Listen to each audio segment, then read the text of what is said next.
Hello and welcome to my channel, Music Theory for a Digital Age.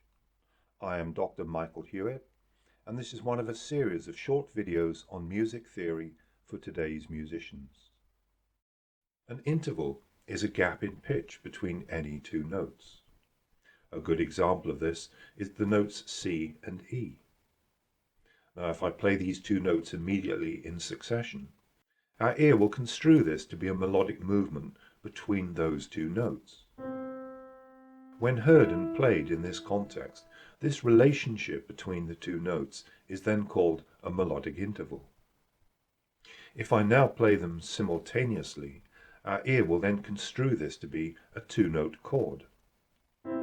When heard and played in this context, this relationship between the two notes is then called a harmonic interval. Knowing this, we soon realize that music is not just about the notes that are used. It is more about the relationships which occur between different notes, and these relationships are called intervals. Because of this, it's vitally important for every student of music to gain a grasp of musical intervals, what they are, how they can be used, and more particularly how they are represented and measured. This grasp begins with an understanding of interval nomenclature.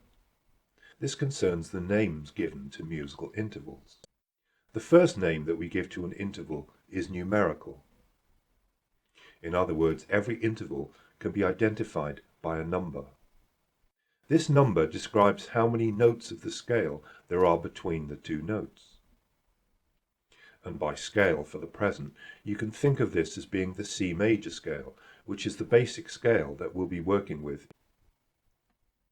Now, surprising as it may seem, this numerical language of intervals all begins with two notes of exactly the same pitch. The importance of this becomes obvious when we consider it. Imagine two singers singing exactly the same note. What is the interval of pitch between them? The answer to this question is that it is a first, because there is only one note of the scale between them. The first can also be called a unison or a prime.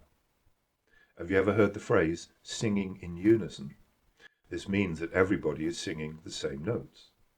Now imagine if one of the singers stays on note C, but the other rises up to sing note D. What is the interval or gap of pitch between those two notes? It is called a second because there are two notes of the scale between them. These notes are C and D. Now let one of the singers rise up to note E. What is the interval between the two notes? It is a third because there are three notes of the scale between them. These are C, D, and E. When one of the singers rises up to note F, the interval is then a fourth. Up to note G, the interval is then a fifth. Note A, a sixth, and note B, a seventh. To rise up to the next note C would then use the interval of the eighth. The eighth is also called an octave. If our singer then rises up to the next note D, the interval is a ninth, the next note E, a tenth, and so on. And this is how musical intervals are represented and described, by the number of notes of the scale that there are between them. It's really easy, isn't it? Thank you for watching. If you want to learn more about music theory, please check out my Udemy course, Music Theory for a Digital Age.